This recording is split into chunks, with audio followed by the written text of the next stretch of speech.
what you love to hate. Shake 'em up like a quake. Pop your feelings and turn and dispose them like haters I throw away. I'm forever blessed. Got the spirit that's wholly controlling me. I ain't gotta coordinate. I just sit back and buckle my bells and I'm ready to blaze in the stars of my destination. Melted broadcast, open vision. Melted broadcast, open vision. Melted broadcast, open vision. Melted broadcast, open vision. What's going on, everyone? This is Tony Mars and Mary Bly with the Melted Broadcast. And today we got J.V. Torres from the Unknown and Mysterious Creatures. American writer, filmmaker, and podcaster best known for the audio drama series, The Rise of King Asilas. What's going on, JV? Hey, Welcome. Tony. Wait, and is it Mary or Maria? Mary. Mary. I bet get you that get that everywhere. You get that a lot. I get it a lot, trust me. if you had $1, right? If I had $1, I'd be like 5 times a millionaire. I'd have a bigger studio. Much bigger studio. Yeah. So why don't you tell a little bit about yourself? And I want to hear a little bit about your education. I know you're a pretty smart man. Well, I mean, don't ask my wife that question, but no, I've been doing basically. I got into podcasting. I mean, really quick story about how I got into podcasting to begin with. I've been studying linguistics for years and years and years, and I really wanted to. I was trying to get to the cadence and intonation differences between people from back in the CBS radio. You know, we're coming to you live from New York City. You know, and why that intonation changed so much from those old 20s, 30 recordings so I started comparing them with podcasting now. And then as I started listening to some of these podcasts, I'm like, hey, you know, I could do this. I was a musician for many years. I could do this, right? And I just got into it. And I just completely abandoned my original look, you know, my original research into linguistic changes and subtle cadence differences I just started focusing on podcasting. I came up with this idea for like this dystopian alternative America, if you will, under a king. And it just kind of went from there, man. It just completely went from there. And I'm really big on conspiracy theories and UFOs and that sort of thing. So I added every element you can imagine went into this podcast, this fiction podcast. And I had so much fun. I did 6 seasons doing that show. It was just fantastic. Won a number of podcast awards, and it was just a fun ride, man. Met a lot of people. Went to a number of places to these conferences, podcast conferences. Connected with a lot of great people, and just it's been a real fun ride. So it's just no way I was going to give up when the seasons were over. When the show was over, I'm like, I wanted to keep going. Yeah, and that's how I ended up with Unknown and Mysterious Creatures.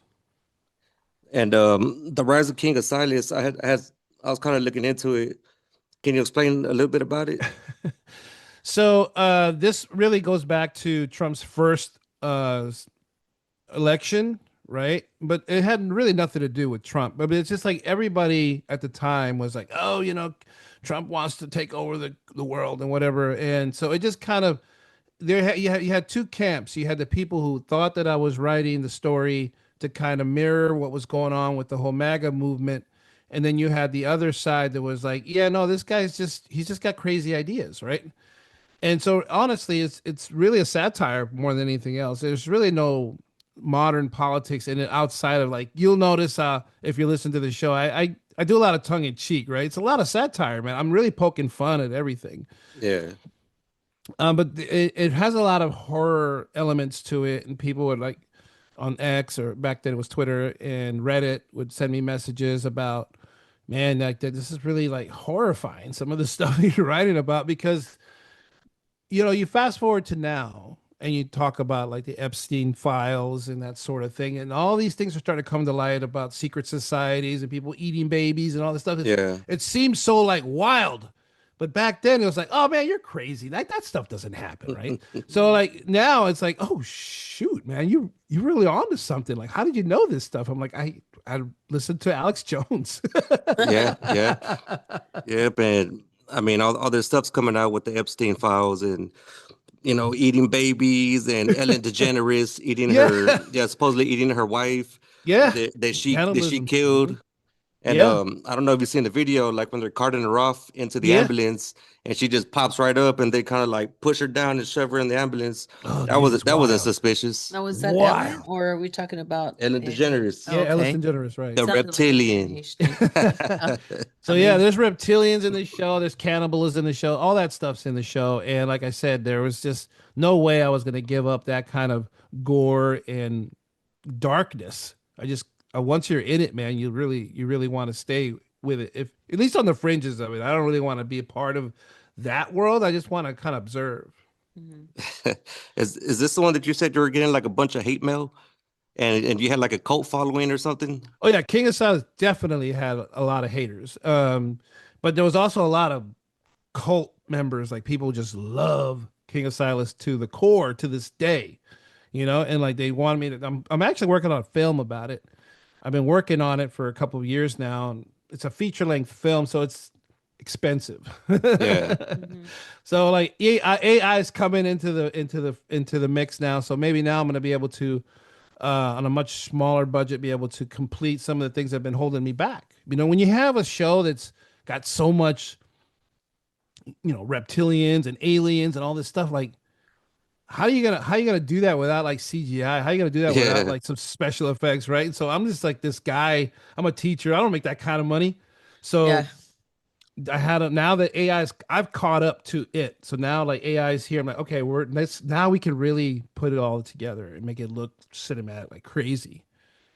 You gotta Yeah. have a big budget. I know. I mean, I speak from film, so I know doing a feature film and you're doing all the CGI because we had a lot of CGI in our film. Mhm. It's the budget's got to be big. It costs a lot, so it's not just so. Back then, we didn't use the AI thing. I mean, Yeah. it probably was there. We just didn't catch like what you said. You're just catching up to it. Hmm. But yeah, that's gonna be interesting. Yeah, and this morning I was going through your YouTube videos, checking out the episodes that you have on the unknown and mysterious creatures, and man, your stuff's really good. like But like see, the go on. videos and all that, the editing, the graphics, the voiceovers. Yeah, Yeah. I do most of it myself. Um, I because when you're in film, you do a lot of your own stuff, right, Mary? They're trying to Facts. cut. Well, See, I had a team, but the bottom line is you're playing every role. yep. You're doing every behind the scenes what people don't understand. You're cinematographer, you're director, cinematographer, directing, you're production manager, you're location manager, you're casting your own stuff. So it's a lot. So I feel for you. Yeah, I've been that's I've been everything from a PA to a director, all the way down the line, and somewhere along the road, I used to do video editing even before I got into film. I used to work with some of the local TV stations here, and that's where I really got my first taste of like Premiere Pro. You know? oh God. Man, When I first Premiere got into Pro. Premiere Pro. Yeah, This is that's we're rough. talking about 2007, 2008, so it's been a while. But Yeah, that you're right because that's around the time when we were doing 2008 and 7. It's Premiere mhm. Pro. That's horrible. All right, let's move so since then, on. Sorry about that. We went on no, a total tangent here. PTSD. so since then, have you mastered that? I've done a couple of films. I'll share those with you after. They're all on YouTube, so you can watch them. They're all short. They're within 15 minutes. Um, yeah, I think I got pretty good at it over time. Otherwise, I Awesome, mean, at this awesome. at this point, right? Mary's like, if you ain't got it after 20 years, man, you need to hang it up. Yeah, that's true. Yeah, I tried to play with it a little bit, and I was like, yeah, I'll stick with something a little easier. What I do is do all the video editing around here. So, but, Yeah, Yeah. so she knows it can be very tedious at times. yeah. So the unknown and mysterious creatures. Why this podcast and why these topics? I like fringe stuff. I'm one of those. I'm probably the pickiest television watcher you'll ever meet. And I got one of those channels where I have one of those deals where I literally can watch anything, literally. And so it's hard to find something I really like. I've been watching Monarch lately, and I kind of gave up like halfway through the season. It just isn't interesting enough. To me, I like the fringe creatures because there's so much there for me to discover. And I know that they're like localized and regional. You know, it takes something like, for example, the Loveland Frogman. Okay, like, just the name of Frogman sounds silly to me, but when I started to investigate and really look into this Loveland Frogman, it's a local phenomenon. Like, and I actually went to Toledo once. And I realized that I went to my hotel room and I'm like looking at the entrance of this hotel, and there's this little 3 foot frog man next to the door, right? And I thought, oh, that's a cute little ornament. And I walk in and just walk by and never thought about it until years later that I come across the frog man again. I'm like, oh, this is something. This is a thing in Ohio. I'm like, yeah. They're like, yeah, this is a thing. I'm like, oh, that caught me off guard. So then I really wanted to look into it more. And then I start to piece it all together, and it's like, wow, there's a lot of story here, and people that convinced by it, they believe in it. It's a whole subculture involved in Yeah. it, and just Ohio, that state alone has a lot of creatures, and I think you could spend a whole season on just that state alone. But the Frogman, I think, was one of those things that just caught my attention, and they all do. Like Chupacabra got my attention. That's really the first one I did. Because Chupacabra is like, oh, you talk about the Chupacabra. But when you really start looking into the origins of it, it turns out that there's this theory that it came from some kind of government experiment gone haywire in Puerto Rico. Yeah. Yeah, I I'm would have thinking, We doubted. did an episode on that. And I'm like, hold on a second. I've been to Puerto Rico. I've been out of Cibo plenty of times. I never heard anything about Chupacabra. But like once you realize that there's like this government lab there and it's been there for years and they've been doing all these experiments, and then just it's like you could do the timeline. Like when Clinton was in office, he stopped funding some program, and the program went under, and then all of a sudden that same year, that's when the Chupacabra report started happening. So like you start piecing putting the pieces together, like, well, is there a connection here or is it just a coincidence? Because I realize that correlation isn't necessarily causation, but it does bring some suspicion. Yeah, yeah, for sure. And so with the frogman, I mean, wouldn't that's considered a reptile? Wouldn't that be something similar to the lizard man, but in a smaller form? Maybe the same, I guess, like what, like a family? Same Yeah. family. Well, see, here's the thing. Cousin. The lizard man was something. See, there was a lizard man where I'm from in South Florida, right? I heard about lizard man out in the Everglades growing up. We're talking about that there's a lizard man out there. And then later on in life, I realized that there's one in South Carolina, and that's the one that I did the story on. But there's one thing that they always seem to connect the lizard man and these swamp creatures. There's always like a UFO element to it. Like there's strange lights in the sky, and then people said, a night or two ago there were these lights, or earlier in the evening there were these lights, and all of a sudden these reptilian things were out there wandering around and freaking people out. Yeah. And the one in South Carolina was particularly interesting because it attacked somebody's car. And so this person had damage to his vehicle and was able to like report it and say, look, there's actually documentation that something damaged this guy's car. And it wasn't like he ran into a tree or anything. They were like claw marks. Yeah, I think It's really I think I saw fascinating. that too. Fascinating stuff. And it's crazy that, it ties in.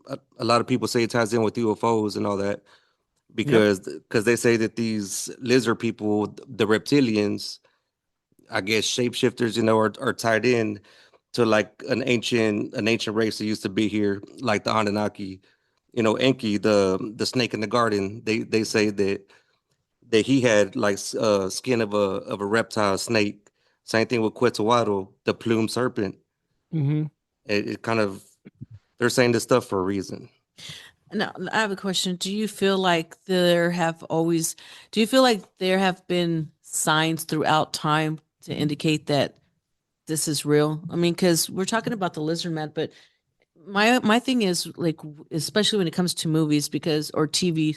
Remember, I don't know if you remember, but do you remember the creature from the Black Lagoon that was I a do. lizard man? I do. So there's pieces I feel like throughout time in movies specifically where they put these pieces out there. And where do they get the information from? If somebody around hasn't experienced that or seen it, or you know, and I feel like it's little pieces that they're little nuggets that they throw out to us throughout time.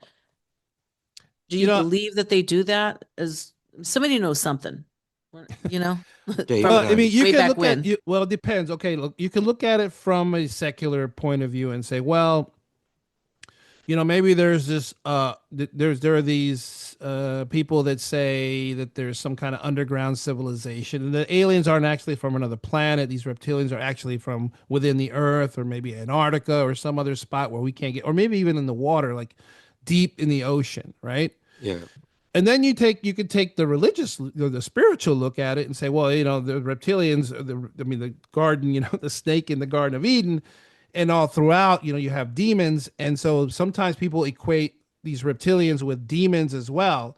So it could be, Mary, it could be that there are just different names put on them, even and I'm not like an expert on this, but I know that in the Mahabharata in India they speak of the Naga race, and Nagas were reptilian. They were reptilian. They were even described as yeah, lizard people, and they were looked at as deities and whatnot. So that's like that's not even Christianity. We're talking about a completely different religion, and they talk about it in great detail in that doctrine. So throughout history, these things have been around. They've been talked about not just in um, you know just not just in oral tradition, but also in religious text. So, and in science, what I don't want to say science because, but there are people that are in the science community who investigate this probably to try to debunk it. yeah. And I mean, like I said, it's all over the place. China has a bunch of sightings. I know, I forgot the exact place, but there's a big pond, and they actually have signs that say, like watch out for the lizard people. They have a different name for it. It's kind of like the Daga or Doggin or something like that. Oh But yeah, that's, I I mean, know it's what all you're over the talking about. Yeah. place. Yeah, it's definitely worldwide. It's not unique to America or even Europe. It seems to be in all cultures around the world. So I think there is definitely a connection there. I don't know what it is. I'm religious, so I tend to think that it's more demonic than alien, but who knows? But what do you think the difference between aliens and demons are, or if there's any kind of connections? Are you talking to me personally? I don't think there's much of a difference. I think they're one and the same. One and the Personally, same. I think that there's a lot of paranormal elements to aliens and lizard people that is probably would be considered demonic because they have so many. Well, look at the idea of shapeshifter. We talked about this last night a little bit, Yeah, Tony. The idea of shapeshifters, right? Physiologically speaking, it's impossible. It's like not like, rack your brain trying to figure out how to change your body composition, your bone structure, the rearrangement of your organs in order to change from one form, like a human being, to let's say an animal. That just yeah, doesn't happen. That just physically not possible. But if you look at it from a paranormal lens, because there are things outside of the realm of what humans can understand, and that's a debate I have with a lot of my secular friends and a lot of people that are PhDs and whatever. We have these conversations, and I do, and I like just because this much doesn't mean that there isn't all this other knowledge outside of the confines of what you understand. yeah, And so therefore, like things that would be considered magic for us. I mean, think about it. If you go back in time and show Indians or natives rather from 1,000 years ago, show them like an iPhone, they'll think you're like a sorcerer, right? They'll think yeah, you're a witch or something else. They'll think you're some kind of spirit Mhm. because they don't have the capacity, they don't have that knowledge. So why would they think that it's anything other than magic? So if we saw somebody come with different technology, let's say, to us, it would seem like magic, but it's yeah, actually technology. So if in that sense, that just because physically, because we're bound by these rules, right? These physical rules. And if we can't, if we can't, if we can't register, if we can't in our brains figure out how it actually works, then, you know, it's godlike. It's a good point. yeah. I get you. So out of all these episodes that you have, and you have quite a few, which one would you say is your favorite cryptid? Well, I don't know if it would be considered a cryptid, but it's definitely a creature, and that's the vampire. The Oh yeah, vampire to me fascinates me. And I had this conversation with my wife because she was like, "Oh, that's just a bunch of baloney, right? That's just Hollywood." But when you start thinking about the subcultures that it exists, and there was I think I mentioned it to you last night that there was like this, I don't know if it was 60 Minutes or some other TV program where there was an investigator, like a true, like a real investigator who went into like New Orleans trying to find out, because somebody had told him, yeah, there's this subculture, this group of people that drink blood and they say that they're vampires. And he followed them around for a couple of weeks and he made this really big expose about them. It turns out it wasn't just like a fringe group of people. It wasn't just like a dozen or 20. It was ended up being hundreds and hundreds of people around the country. It turned out maybe even more than that, that believe that they need to drink human blood in order to stay alive. And they only come out at night. They call themselves vampires. Like, I'm not lying. Like this is not just serious stuff. Like these people yeah, really believe this, right? And so there's this whole culture, and I'll try to find that link, Tony, and I'll send it to you. Maybe you can put it in the show notes later. yeah, for sure. Where they can watch this, and they'll see that this is a real thing, and there are people that really do this, and they have people and they pay them to come and they drain them like if you were like donating blood at the Red Cross, and they take the blood out and they drink it, and they have these, they pass it around, they drink it, man. It's like Yeah, it's really wild and crazy. So like to me, it's like if you whatever you terms you use to define what a vampire is, what is a vampire? Like if I were to ask you what is a vampire to you, Marion, if I ask you what's a vampire, just give me like a couple of bullet points of what you think a vampire is. Well, definitely somebody who one needs blood in order to survive. They live forever, and they do stay indoors during the day because supposedly the sun will burn them off. And but yeah, that's, I mean, what I know from what I've seen and what I've been taught as a kid and what I've seen on TV. Sure. I'm sure there's something else a lot deeper than that. Have I done a deep dive on that one? No, not I haven't. No, So most people wouldn't because right. I mean, first of all, if you were to find out, if I were to show you and you were to see that there were these actual people and that you might actually run into them from time to time at the grocery store or whatever, that would probably freak you out. And so it's probably why they want to keep it on the DL. They don't really want to expose it that much, at least not like the way you would think. But drinking blood because they believe whether or not they could really survive without it isn't the issue. It's whether or not they believe that they can't live without it. They believe they can't live without it. They don't go out at night. I mean, they don't go out in the daytime, rather. They only go out at night. Now, the living forever part, now there you got me.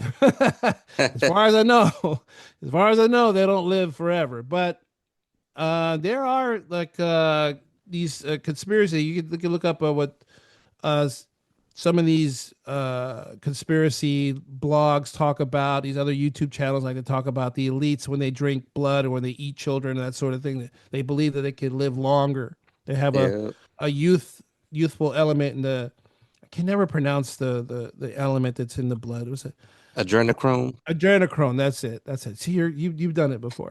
I mean, not done that, Well, but you've nothing's said the word before. Yeah, yeah, yeah. Enough times.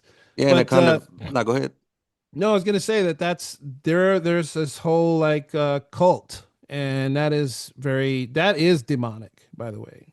Oh yeah, for sure. And to me, I think that also kind of ties in. I guess with reptilians, we'll bring in the vampires, and then we'll bring in the shapeshifters, all three in one.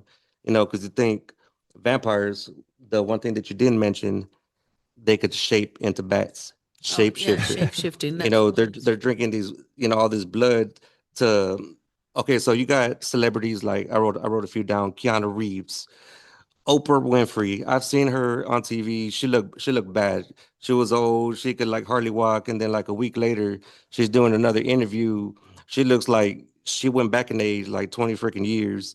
Mm. Jay-Z, Eddie Murphy, Nicolas Cage. I don't know if you've seen the pictures from like the black and white old school pictures. And it looks exactly like them, but this is like 100 plus years ago. Tom Cruise. So what you saying about them, Tom especially Cruise. Keanu? That's what Keanu Reeves is a vampire. come on. Nah, but like Tom Cruise too. I mean, this dude does not age. He they showed a side by side picture of him with some other actor from. Okay, here, Um, I'll throw this in. What about Jim Carrey?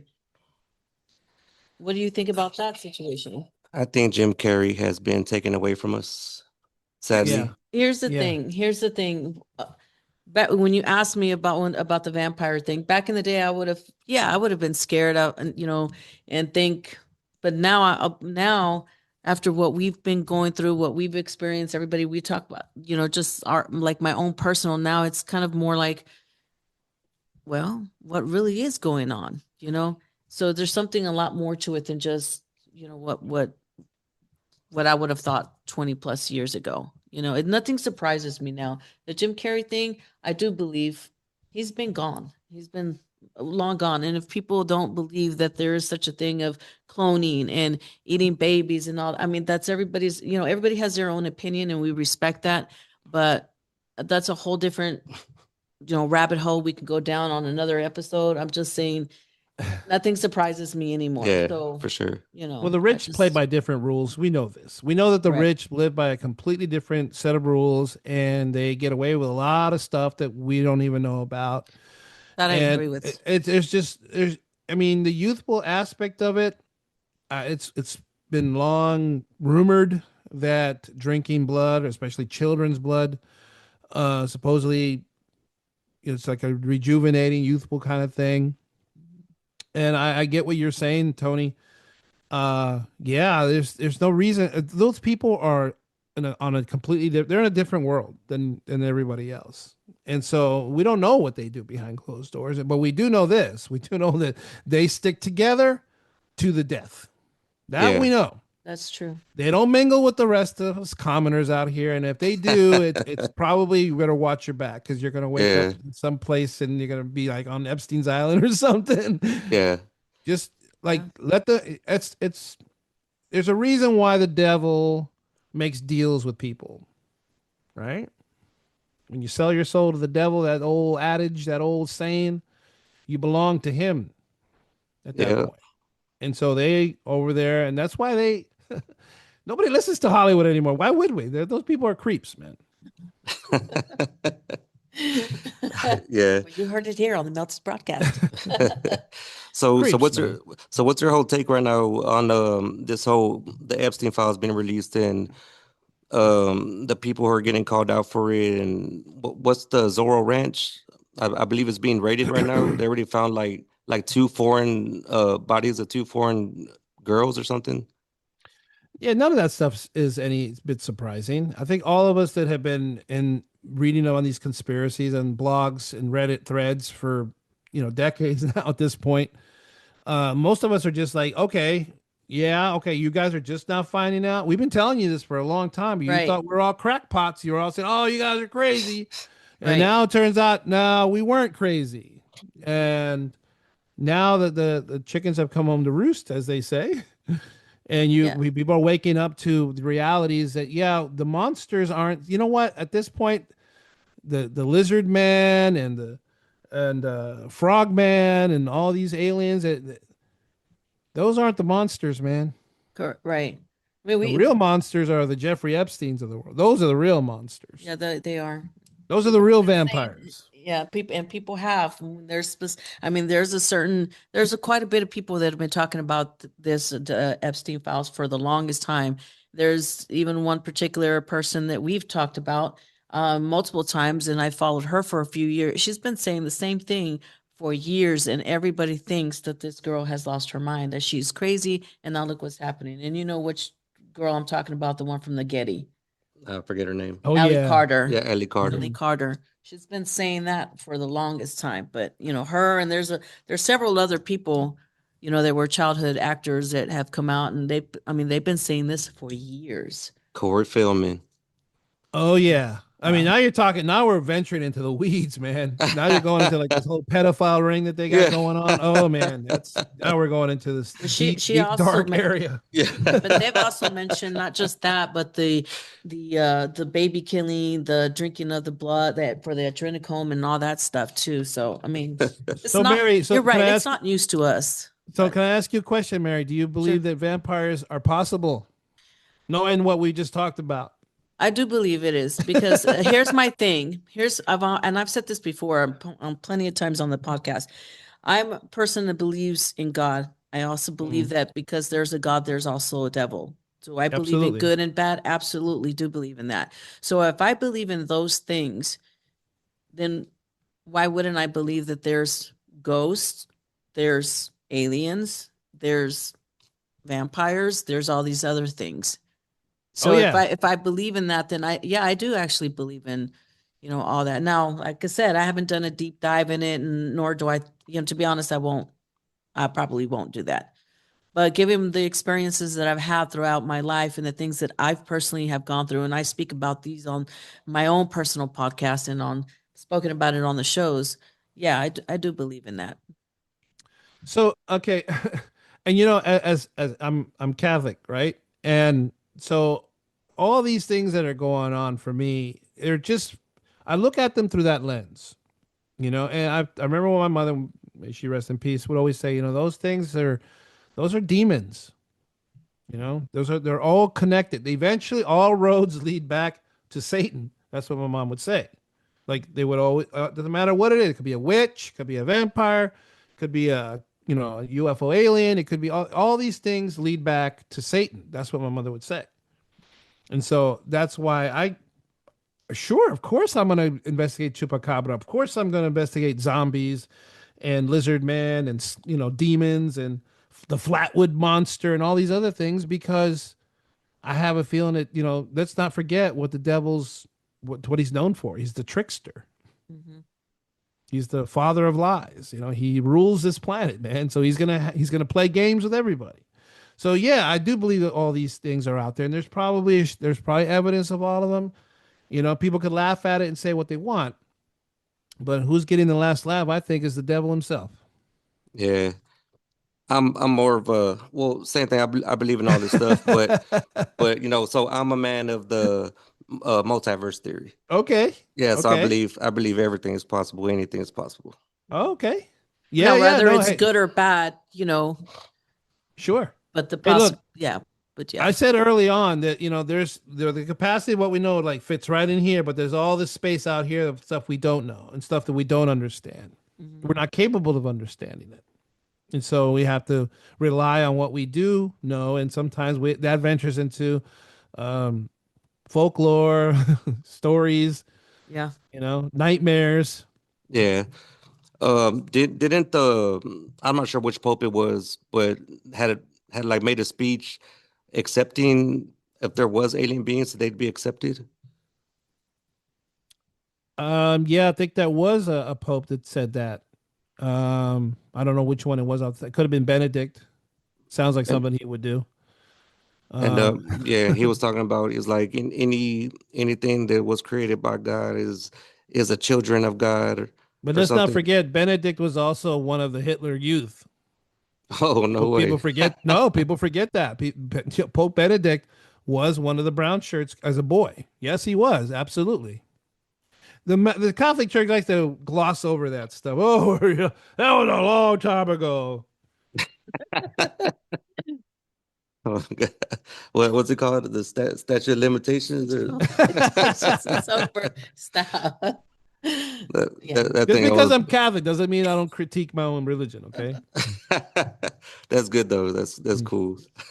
So earlier you had mentioned zombies. What's your take on zombies?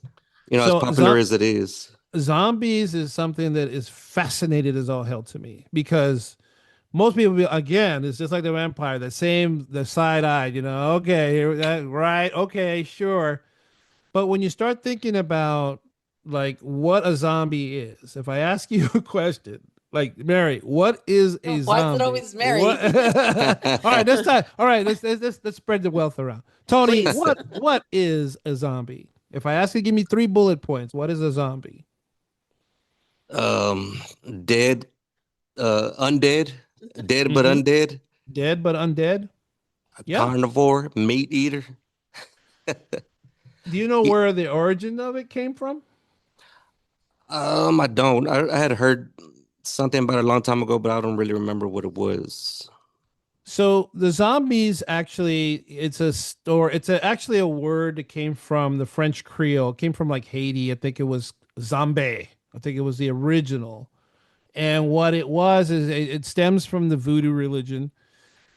Supposedly they would be able to bring uh, the dead back to life for the purpose of work, to enslave them, basically. So they would have a What? field work. Yeah. And so they were reanimated for the purpose of work. And that was a story that was brought up in a book back in the 20s. And that book, the title escapes me, but you would recognize the subsequent film that was made from it. It was called The Serpent and the Rainbow.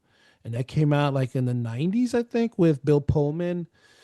And with that, if you never watched The Serpent and the Rainbow, that is a really creepy ass movie.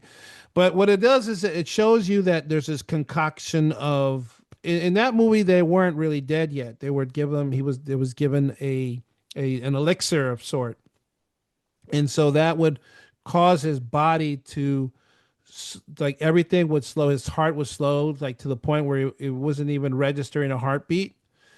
And that's really the essence of what a zombie there is. A zombie kind of brings your heart rate so low that you're basically the doctors think that you're dead, right? But But you, you're not actually yeah, dead. Um, but then when you come back from that, it's like your brain is all like malleable. You can kind of be They can kind of can reconfigure your way of thinking. They can kind of manipulate you, however.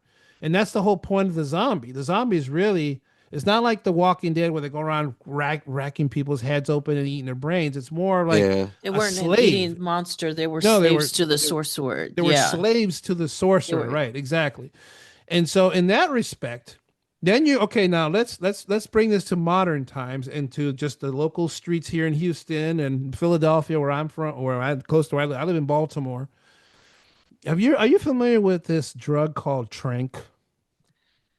Trank. I, Trank, Tranq. It's a street drug called Trank. Is that the bath salt? No, it's not bath salt. no. It is it is a drug like a heroin drug, and it could be snorted, it could be shot up through the needle with a needle. Anyway, what this drug does is it makes the brain like turns the brain into mush, and not only that, it makes the your body open up these sores all over your body, like your arms and your legs get these sores, and they never heal up. And so you're basically like walking around and your brain's out of it and you're just walking and you're just not even conscious of what's going on. It basically, they call it the zombie drug for that reason, because there are these people that are just walking around the streets with open sores, basically babbling to themselves about nothing, and their brain is mush. And it's because of this drug. And they call it the zombie drug for that reason, because they're just kind of moping around doing nothing all day, just wanting to get high. That's wow. So you should really check it out. They call it That's the a zombie horrible drug. drug. It's a horrible drug, and yet I don't understand why anybody in their right mind would ever want to take this drug. But apparently, it feels so good that they're willing to sacrifice themselves. That's Just the trank is what it's called. That's the Yeah. sorcerer. So these people are enslaved to that. I mean, it's the same concept with the voodoo with zombi, ZOMBI. They were enslaved to the sorcerer. yeah. So if you think about it, whoever the pusher of the trank drug is, Yeah. they're a slave to them, because all they want to do is get that drug. That's all they want to do. Right. That's wild. No, I never heard of that. No. And let me reframe that question to you. Do you think zombies are possible now? Oh yeah. Well, I never said they were impossible. But no, when you present it in such a way, You know, Yeah. and this is what I do on the show. This is what I do on Unknown and Mysterious Creatures. Is like I tell you, okay, like almost like tongue in cheek, you know, almost like okay, yeah, it's a zombie. But once I present it to you like this, you're like scratching your head, go, damn, is it possible? Because at the end, I'm like, well, is it really possible? Think about it, you know. That's really what I enjoy the most about this show. I enjoy the fact that I can totally get somebody with rolling their eyes at the beginning, and I even throw in the sound effects to kind of make it funny, Yeah. you know. And then by the end of the show, they're really thinking hard. Damn, is it possible for real? Like, is it for really? Is this guy for real? Is he fucking Who with is me? this guy? Who is You know? this guy? That was what I enjoyed the Why most is he in about my doing. That's why I did King Asilas for 6 seasons, because that was a total mind, and I Yeah. love doing that to people because I just get pure joy out of it. That's my trank. Yeah, I'm definitely gonna check out the King of or the Rise of King Asilas. I Bro, actually if you don't, You got if him you're either gonna stuttering. laugh, I had this. I was on a guest on one show, and the podcaster says, "You know what I love about your show, man? Is like it either makes me burst out laughing, or want to run under my covers and scream because it either scares the bejesus out of me, or it just makes me crack up laughing." Yeah, that's And cool though. that's kind of the way you gotta approach the Unknown and Mysterious Creatures, because it's either gonna do one or the other. At least that's my intention. Yeah. It's either gonna make you burst out laughing, and believe me, sometimes I'm recording it, and I have to record it several times because I'm trying not to laugh when I'm doing it. Damn. Yeah, and I bought 2 shirts for Thank you, that. man. I appreciate that, Tony. I really do, man. Yeah. It means a lot, bro. I'm definitely gonna rock one during one of the episodes for sure. Wait, what shirts? How come I'm not privy to this information? For the Rise of the King, King You Asilas. all completely. Oh, really? Yeah, I got 2 of them last night. So you got one for me too? He did say he ordered 2. Yeah, 2 my size. Oh, I know you did it. I tried to help you out there, Tony. I Dang. tried. No, I mean she ends up with all my stuff anyway. So I mean, Okay. Pretty I was gonna much say is. my wife wears my shirts, so hey, it's all good. You know, so trouble. where can everybody find all your stuff? If you want to give them your information, your platforms, and all that. So I'm mainly on X and YouTube, and of course Spotify. And you can look me up on YouTube at Creature. It's the same thing on X, Creature, like Unknown Mystery Creature, no S. And those are the 3 main places that I'm at. That's where it's right now. I just wrapped up episode 30. Now I was telling you, Episode 30. I've been on. This is like going on to our 3rd year, and I only have 30 episodes. And I'm really particular. Remember, I was telling you, like I'm the pickiest TV watcher you'll ever meet. I'm also the pickiest show writer you'll ever meet, because I'm not gonna write just about anything. I know there's people that we're on episode 372. Welcome to episode 400. Like, nah, man, that ain't me. Well, that was pretty good. That sounded like radio status right there. I gotta hear his other stuff. Really? I'm sitting there thinking, I'm like, whenever we talked last night, that he's gonna look different, and I had this whole image of him, you know, like a British dude. He's gonna be in the suit with like I don't know, eating a freaking bagel or some shit. I don't know. Talking with the funny accent. Yeah, then you know he comes on, and I'm like, oh, what's up? Hey, listen, man, we're Chicanos. Man, come on. You know what's up, Bato. You know what's up. I mean, you're still Yeah. a professional. Of course. Oh, excuse me. Hold on, let me put on my tie now. No, no. I wear many hats just like anybody else. But you know, you got to have an outlet. You know, I had a teacher, I had a professor in college who told me, you know, when I was going in to I think it was my 4th year, this was my senior year. And she's like, you got to have a creative outlet or something you enjoy doing outside of the classroom, because otherwise you'll burn out. You have to have some kind of creative outlet. And I've stuck to that all these years. You know, before this, it was something else. I always have projects outside of work. You have to.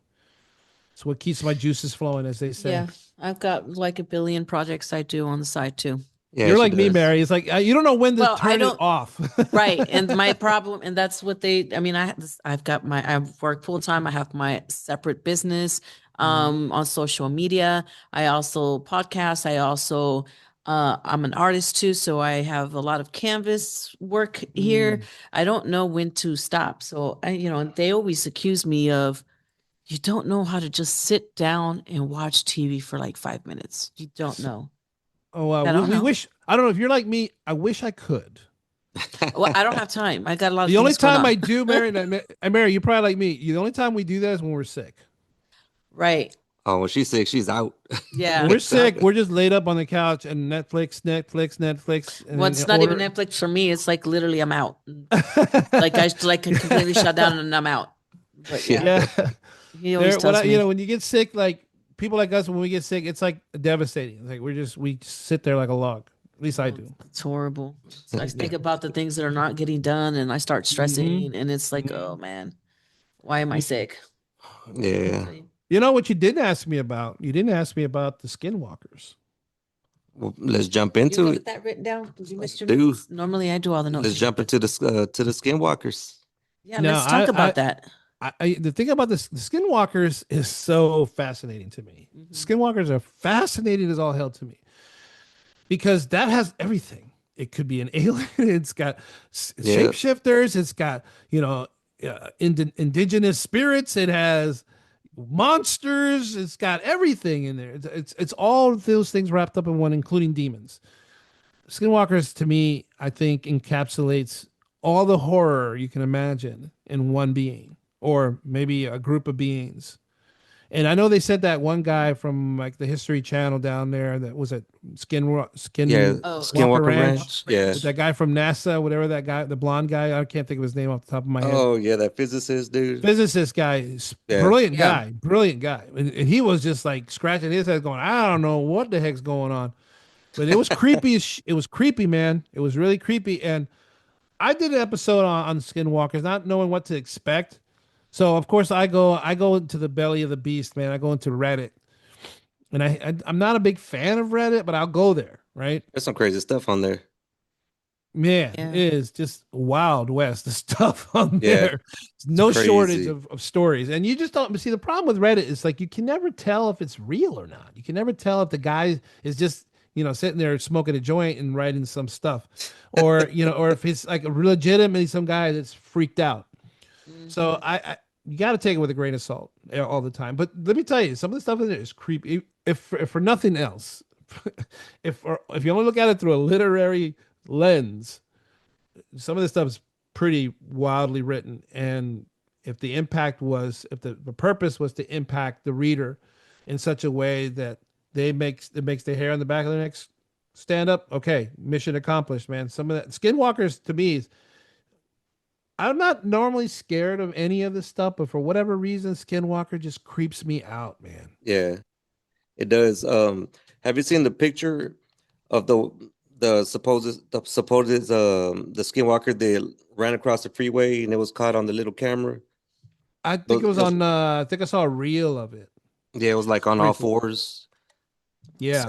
So what's crazy is I was out one night and I was a little tipsy at the time, and I had went to go visit a grave of my buddy, and his grave at the graveyard. It was at night. Because that's what people do at night. I was drunk, so I go right, and I pull up, and my lights they shine towards the end where there's like a little fence, and I shit you not, I see something run and like clear as day. And I started freaking out. It was on all fours, like a white palish color, kind of skinny, had like a human-shaped head, looked crazy. And it takes off running and then disappears. And I'm like, like, what the hell was that? I freaking run, I jump in my truck and I burn off. And the whole time, before I'm running to the truck, I'm like thinking in my head, like, I feel like, man, it's going to get me, it's behind me. So that happened, and then oh shit, yeah, and then like years later, this going back to the video of the camera. Years later, I'm on YouTube, I'm watching all these videos or some platform, and I see that video of that thing run across the street, and I shit you not, it like to the T, it looks exactly the freaking same. Wow. Yeah, It was freaking crazy. Did it give you goosebumps? Yeah, it did. I think I told you about that. Yeah. Yeah, that would freak me out, Tony. That would definitely freak me out. I can't say I can't say I've ever really seen anything like that. But there is one thing, and I did share a personal story on one. I think it was on the Shapeshifters episode, because you Chicanos, like we're Mexicans, like my mom, like everybody else, we always had that one, really weird tia that we weren't sure was a bruja or not. Right. There's always the town Right. bruja, right? There was always the There's town always bruja. one. Trust me, And we like always there have was, one. I remember being a kid and hearing all these bruja stories, right? Mhm. And one time I was walking with my brother and my sister. Where I don't know why we were walking at night, because it was my road where we grew up was creepy looking to begin with. So we're walking out there at night, and there was this owl flying by. And I remember, I don't know if you've heard, I'm sure you've heard it, right? When they say, well, the owls or the brujas take the spirits go into the owls and they fly around. You've heard this before, right? Or was it just my crazy family? Could have been just my crazy family. You talking about the La Chusa? Yeah, la chusa, that's it. La chusa. I couldn't think of the word. Man. La chusa, man. So yeah, we saw one, and it was following us, and it was like cackling at us. It was like it Yeah. wouldn't leave us alone, man. It was My brother was like getting all mad. He was grabbing rocks and trying to throw the rocks at this thing. It was scary, dude. Like I remember now, mind you, I was a little boy. I could have Yeah. been more than 7, 8 years old at the time. So I was traumatized by that, and like I never wanted to go out at night anymore after that. So yeah, that's the only time I could think of where there was like that kind of paranormal that was truly terrifying. Whenever you heard the La Chusa stories, did you always hear something in connection with it whistling? Yes. So Whistling. I have a story. Me and my ex-brother-in-law were outside. It was at night, and we saw a freaking owl in the tree. Yeah. And Okay. man, I was freaking scared when this I bet happened. you were. I was losing it. So we're out there and he sees it, and he freaking whistles at it. And then, like we're like, okay, whatever, it's just an owl. We turn around, it freaking whistles back. Like Yeah. something or somebody whistled. It could have been somebody close by just messing with us. Could have been. But from what I heard, like it was coming from the freaking owl. And man, I freaking ran inside. I was like, bro, I was like, hell no. Yeah, no, the only other time I saw anything as a kid, and this I was a little older than this, is maybe about 10, 12 years old. It was something in the tree in my backyard. Now, when I grew up in Florida, there was a lot of trees in the backyard, a lot of trees. And there was something up in the tree that had red eyes, man. And it was looking right at me. And it was one of those things when you don't want to venture out at night because you just feel like something's watching you. Well, this thing was watching me, and it had red eyes, and it blinked at me, dude. What? Yeah, man. It had to have been about the size of, I don't want to say like this. My mom was like, oh, it's probably a possum or a raccoon or something. Well, there's no possums or raccoons out here, man. Not in the city. Or at least we're like in the, not city, but you get it. Like, Yeah. bro, to this day, I have no idea what that thing was. No idea what that thing was. But it was about the size of a raccoon, I would say. It was a small animal, about maybe a small dog, when it was up in the tree looking at me with red eyes. So this is why when I do stories about like with these cryptids, like for example, like the Flatwoods Monster in West Virginia talked about having red eyes. The Mothman in West Virginia talked about red eyes. Like a lot of these, even the chupacabras, they talk about having sometimes red eyes. Yeah. It's a consistent trait that all these cryptids have. A lot of them always talk about glowing red eyes. I wonder It's what the bizarre. connection is. I don't know, but if that was one of those cryptids that I saw when I was 12, then it's consistent with what other people report from these other creatures, where they're like something flying above or in a tree or in the distance or on the barn, and it has these glowing red eyes, man. And that one blinked at me, so I know it was eyes. Like it had to be Yeah. eyes, right? I have no idea what it is, but there's that one element that seems to be consistent throughout all these stories that I do. So do you have anything that you're working on right now that you plan on putting out? After I talked to you last night, I was working on La Llorona. Oh yeah. La Llorona, man. because I did the Banshee like 2 years ago, about a year and a half ago. Yeah. And the Banshee is like the Irish Llorona, if you will, but she's a little different. The story behind Banshee is a little different than La Llorona. La Llorona has like this whole motif about her, with her lover left her, and she killed her children out of grief and distraught, and then she was lamenting the rest of her time, and she drowned herself in the river, and that's why you always see her in the river. That was the story, the main story that I read about La Llorona, and there's been a lot of stories written about her by academics, actually. Yeah. More from the perspective of a cultural connection. Like there's something that's relevant in the Latino diaspora, if you will, throughout all of the Latino communities. Doesn't matter if it's Mexico or Guatemala, or the La Llorona goes all the way down to South America. Well, So where did it originate at? Mexico. It originated in Mexico. I had seen something on the History Channel about it, and this dude, he lives like on a little, like how the Aztecs and the Mayans, they would build those little floating islands. Yeah. Mhm. So he lived Yeah. on one of those, and it was a bunch of trees, and on the whole little island, it was nothing but like dolls. He had a whole bunch of Yeah, dolls hung up everywhere, yeah. like all over the place. I'm talking about like hundreds. And he said that was the area, I guess, where the Llorona had drowned the kids and had drowned herself. And what's crazy about it is that he left those out there, so the Llorona wouldn't mess with him or anybody that would come, I guess, and visit. And then he ended up dying. And when they found his body, he was found right there in the same spot in that river. I Yeah, just thought because it was pretty creepy. so that's what, from what I know about La Llorona, is it's either Maria or Xochi. Those are the two names associated with La Llorona, and she was an indigenous woman. That one I can tell you. And she was married apparently to like a wealthy Spaniard or Spanish Yeah. person, a mestizo, I think. And they had kids, right? But then like he cheated on her or something, and she freaked out, and so she drowns her children in that river. And if I'm not mistaken, that river is which river is it? You got me there. You got me on what river it was exactly. But It was a river. definitely Mexico, because she's seen as like a Mexican national, like she's part of the Mexican identity, if you will. Yeah, for sure. Definitely, there's a motif there of the indigenous versus the colonialists, the Spaniards at that time. Yeah. So there's a lot of that friction between the old world and the new world, and that betrayal. Some would even say that it's poetic in some ways, and it kind of encapsulates what the Spaniard conquest of Mexico, of the Mexican indigenous people were, and how that transpired, because they lost so much of themselves. Yeah, I could see that for sure. But yeah, that was that was the one I worked on. That's the one I'm working on right now. I have two that I'm working on right now. One is the Wendigo. I don't know if you're familiar with the Wendigo. It's funny, we come back to the Epstein files again.